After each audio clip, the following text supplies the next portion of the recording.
সমুদ্রের মাঝখানে এক জাহাজ প্রচণ্ড ঝড়ের মধ্যে পড়ে লণ্ডভণ্ড হয়ে গেল।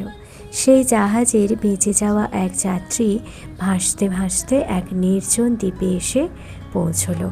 জ্ঞান ফেরার পর প্রথমেই ভগবানকে প্রাণ খুলে ধন্যবাদ জানালো তার জীবন বাঁচানোর জন্য।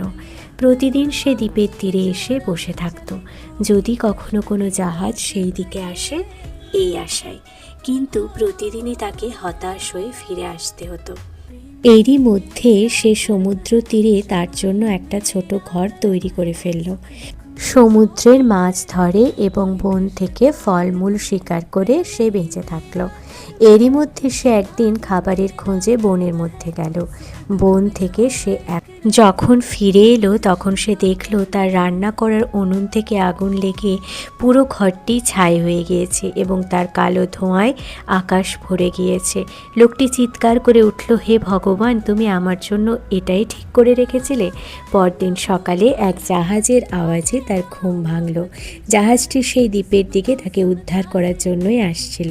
সে অবাক হয়ে বলল, তোমরা কিভাবে জানলে যে আমি এখানে আটকা পড়ে আছি?